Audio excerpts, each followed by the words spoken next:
खुद पर ध्यान दो, लोगों पर नहीं। Motivational story. एक बार की बात है, एक लड़का था। उसका नाम सबल था, जो नगर में रहता था। वह अपने जीवन से बहुत निराश था। उनकी निराशा का कारण यह था कि वह अब तक अपने जीवन में कुछ नहीं कर रहा था। उसके माता पिता उसे ताने मारते थे कि तुम्हारे सभी मित्र कुछ न कुछ कर रहे हैं, लेकिन तुम अभी भी घर बैठे हैं। दोस्तों के बीच भी अक्सर उनका मजाक उड़ाया जाता था। वह कहीं जाता तो लोग उससे पूछते कि आप क्या कर रहे हैं। उसे यह बताने में भी शर्म आ रही थी। वह कुछ नहीं कर रहा था। धीरे धीरे उसने रिश्तेदारों से मिलना जुलना कम कर दिया और लोगों से मिलना भी बंद कर दिया। वह ज्यादातर समय घर पर ही रहता है। वह अकेला रोता है और भगवान को कोसता है और अपनी किस्मत को दोष देता है।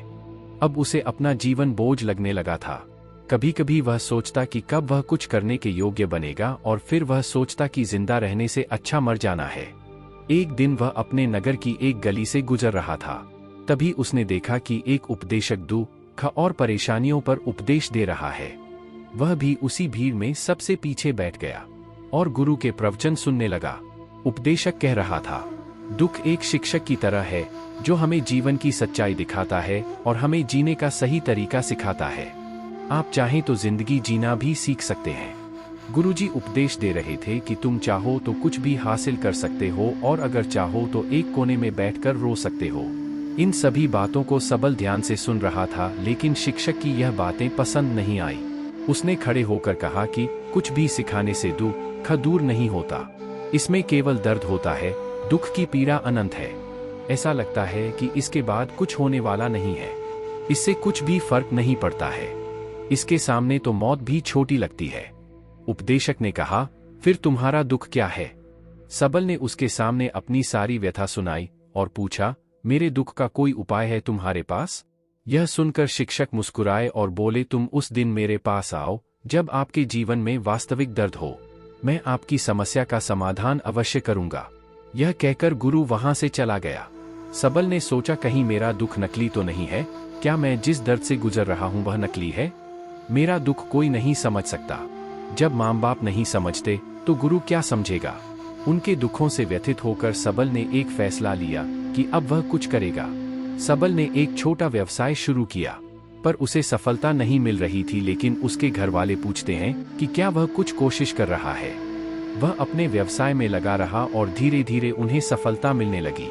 फिर उसने गति पकड़ी और केवल 3 साल के अंदर ही वह एक बड़ा बिजनेसमैन बन गया। अब सबल के आसपास ऐसे कई लोग थे जो उसकी परवाह करता था, जो उससे प्यार करता था। अब उनके परिवार के सदस्य भी उसकी तारीफ करते नहीं थक रहे थे। दिन ब दिन उसके मित्रों की संख्या बढ़ती जा रही थी। अब वह अपनी जिंदगी से बहुत खुश था। उनके कुछ दोस्तों ने उन्हें सलाह दी कि जब आप एक बड़ा बिजनेसमैन बनकर बहुत खुश हैं, तो सोचिए आपको कितनी खुशी होगी अगर आप इस शहर और इस राज्य के सबसे बड़े बिजनेसमैन बन जाते हैं। कितने लोग आपसे जुड़ना चाहेंगे, आपकी कितनी बड़ी ख्याति होगी, और स्वयं राजा भी आपसे दोस्ती करना चाहेंगे और जरूरत पड़ने पर ही आपसे पैसे उधार लेंगे। दोस्तों की यह बात सबल के मन में घर कर गई। अब वह और पैसे कमाने की कोशिश करने लगा, लेकिन उसे यह सब बहुत ही जल्दी चाहिए था। वह समय बर्बाद नहीं करना चाहता था। उनका अधिकांश समय इन चीजों को प्राप्त करने में लगने लगा, इसलिए वह ऐसे काम करने लगा जो सही नहीं था। उसने बड़ा उधार लेना शुरू कर दिया। उसके दोस्तों से पैसे की मात्रा और अधिक मुनाफा कमाने के लालच में वह अपने माल में मिलावट करने लगा। उसने अन्य व्यापारियों के खिलाफ भी साजिश रची और उन्हें डराया धमकाया। जैसा उसके दोस्त कहते थे वैसा ही करता था। वह इन तरीकों से ज्यादा पैसा कमा रहा था, पर अब उसके जीवन में पहले जैसा चैन न था। उनके मन की शांति गायब हो गई थी और वह रात को सो नहीं पाता था। वह हंगामे में रहता था। वह सब कुछ पाकर भी उन्हें किसी चीज में सुख नहीं मिल रहा था। एक दिन सबल अपनी गाड़ी में कहीं जा रहा था। तभी रास्ते में उन्हें उपदेशक का आश्रम दिखाई दिया। वह रुका और गुरु के पास जाकर बोला, संत, आपने मुझे मेरे पास आने के लिए कहा था जब मेरे जीवन में सच्चा दुख आता है। अब मैं बहुत दुखी हूं कि मेरी नींद हराम हो गई है। मुझे कहीं भी शांति नहीं मिल रही है। इस प्रकार सबल ने अपनी सारी समस्याएं गुरु को बता दी। गुरु ने कहा, जब तुम पहली बार मुझसे मिलने आए थे तब भी तुम किसी दुख में थे। आपने उस दर्द से क्या सीखा? सबल ने कहा कि सिर्फ सोचने और चिंता करने से कुछ नहीं होता। आपकी दृष्टि को सच करने के लिए यह कार्रवाई करता है। और सिर्फ काम करने से कुछ नहीं होता, परिणाम भी मिलना चाहिए। जब आपको लगता है कि आपका लक्ष्य हासिल नहीं होने वाला, तब राह में चाहे कितनी भी मुश्किलें आ जाए, मन कितना भी निराश क्यों न हो, कितना भी लगता हो कि अब कुछ नहीं होने वाला है, तभी विश्वास करें, मैं जो भी कर रहा हूं उसमें अवश्य सफल होऊंगा। लोग केवल सफल लोगों का सम्मान करते हैं। कोई कितना भी अच्छा क्यों न हो, वह हमेशा लोगों की नज़रों में बोझ बने रहते हैं। यह सब सुनकर उपदेशक मुस्कुराया और बोला, जब आपके पास है तो यह वास्तविक दुख नहीं है। अपने जीवन में वास्तविक दुख आए तब मेरे पास आओ, मैं उसे ठीक कर दूंगा। सबल ने जाते समय साधु को सोने के सिक्कों से भरा घड़ा भेंट किया। घड़े को देखकर गुरु ने कहा कि यह मेरे किसी काम का नहीं है। उस पेड़ के नीचे गड्ढा खोदकर गाड़ दो। सबल ने घड़े को पेड़ के नीचे दबा दिया, जैसा कि गुरु ने बताया, और वहां से चला गया। कुछ दिनों से कारोबार ठीक चल रहा था, लेकिन व्यापार के गलत तरीके के कारण धीरे धीरे उसे व्यापार में घाटा होने लगा। उसकी सारी दौलत धीरे धीरे खत्म होने लगी, और एक दिन ऐसा भी आया जब उसके पास कुछ भी नहीं बचा और उस पर कर्ज का बोझ चढ़ गया था। परंतु वह निश्चिंत था, क्योंकि उसने अपना सारा कर्ज अपने दोस्तों से लिया था। उसने सोचा कि उसके दोस्त बुरे वक्त में उनके साथ खड़े रहेंगे, लेकिन ऐसा कुछ नहीं हुआ। जैसे ही बुरा वक्त आया, दोस्त पहले उससे कर्ज मांगने लगे। अगर उसने कर्ज नहीं लौटाया, उन्होंने उसे जान से मारने की धमकी भी दी। उनके सभी शुभचिंतक और प्रियजन उससे दूर हो गए। उसके दोस्त, जो उसके साथ मस्ती किया करते थे, अब उससे दूर भाग रहे थे। उसका परिवार उसकी गलतियां और कमियां गिनने लगा। उनकी सारी संपत्ति नीलाम कर दी गई और उसके पास कुछ भी न बचा। जब उसने अपने पिता से मदद मांगी, पिता ने कहा कि मेरे पास थोड़ी सी संपत्ति है, मैं तुम्हारी माँ को क्या कहूँगा अगर मैं तुम्हें दे दूँ? यह संपत्ति हमारा अंतिम उपाय है। सबल के मन में गहरा दुख छा गया। उसके आसपास कोई नहीं था जो उनके दुख को समझ सके, जो उसे संभाल सके। जनता के इस विश्वासघात के कारण वह अंदर से टूट चुका था। वह सोचने लगा कि अब जीने का क्या मतलब है, अब मौत ही मेरा सहारा है। वह आत्महत्या करने के लिए पहाड़ी पर जा रहा था, तब से उसे याद आया कि उस शिक्षक ने उससे कहा था, मेरे पास आओ जब तुम्हारे जीवन में वास्तविक दुख हो। सबल गुरु के पास गया और अपनी सारी व्यथा सुनाई। आंखों में आंसू लिए उसने कहा, हे गुरुजी, मेरे दुख का निवारण कीजिए।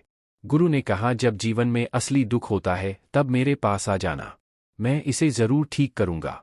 सबल ने कहा कि ये क्या हो रहा है, मेरी जिंदगी में अभी दुख नहीं है, तो आखिर असली दुख क्या है?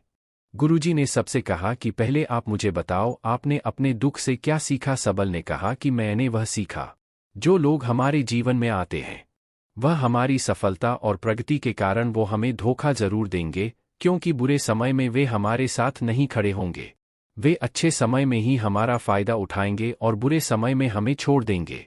उन लोगों पर ही भरोसा करें जो हमारे बुरे समय में हमारे साथ खड़े रहते हैं, लेकिन ऐसे लोग बहुत कम होते हैं। लेकिन जिनके पास है, उन्हें उनकी सराहना करनी चाहिए, उनका अपमान नहीं करना चाहिए। मैंने कभी भी किसी के खिलाफ साजिश नहीं की। अपना काम ईमानदारी और धैर्य से करें और कभी लालची मत बनो। अपने सारे दुख दर्द और अनुभव बयां करने के बाद सबल गुरुजी के सामने आंखों में आंसू लिए बैठ गया।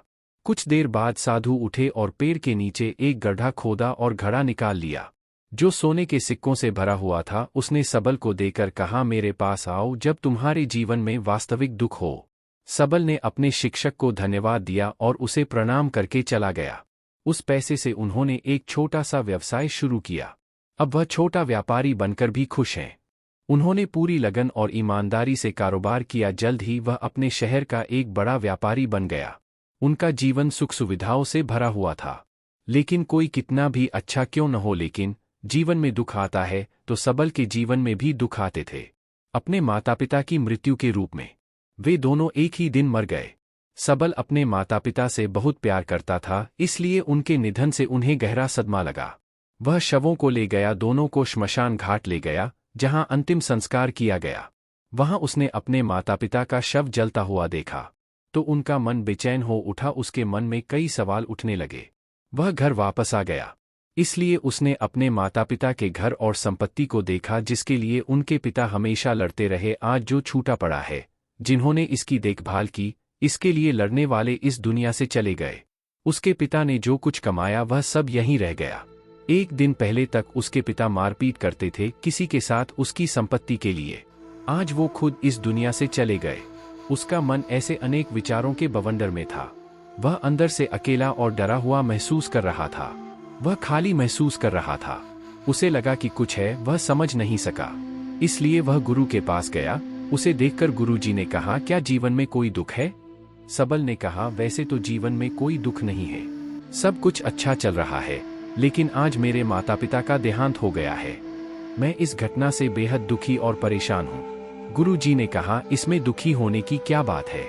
एक दिन सबके अपनों को मरना है। कोई न कभी जिया है और न कभी रहेगा। एक दिन तुझे भी मरना है। शायद तुम कल ही मर जाओगे, या आप आज भी मर सकते हो। सबल ने कहा, क्या कह रहे हो गुरुजी? मैं भी मर जाऊंगा, लेकिन मैं अभी जवान हूँ। गुरु ने कहा कि सब जी रहे हैं इस भ्रम में कि मृत्यु केवल दूसरों को आती है, बड़ों के पास ही आती है। लेकिन जवान और बूढ़े मर जाते हैं, बच्चे मर जाते हैं। मौत का उम्र से कोई लेना देना नहीं है। यह सभी को प्रभावित करता है। मास्टर जी की ये बातें सबल के मन में घर कर गईं, और वह चुपचाप चला गया। लेकिन उसका मन अभी भी बेचैन था। वह खाली महसूस कर रहा था। वह सारा दिन अपने बारे में ही सोचता रहा कि वह कौन है, वह इस दुनिया में क्यों आया है, क्या जीवन का लक्ष्य केवल चीजों को खाना और मरना है? ऐसे कई सवाल उसके दिमाग में लगातार उठ रहे थे, लेकिन उन्हें अपने किसी भी सवाल का जवाब नहीं मिल रहा था और उसका दुख दिन ब दिन बढ़ता ही जा रहा था। इसलिए कुछ दिन बाद वह फिर से गुरुजी के पास पहुंचा और बोला, हे स्वामी, मैं बहुत दुखी हूं क्योंकि मैं यह नहीं जान पा रहा हूं कि मैं कौन हूं और मैं इस दुनिया में क्यों आया। यह सुनकर गुरुजी मुस्कुराए और बोले, आज आपके जीवन में पहली बार सच्चा दुख उत्पन्न हो गया है। यह वास्तव में दुख कहलाने के लायक है। हम नहीं जानते कि हम कौन हैं, हम क्यों आए हैं, क्या करें, कैसे करना है।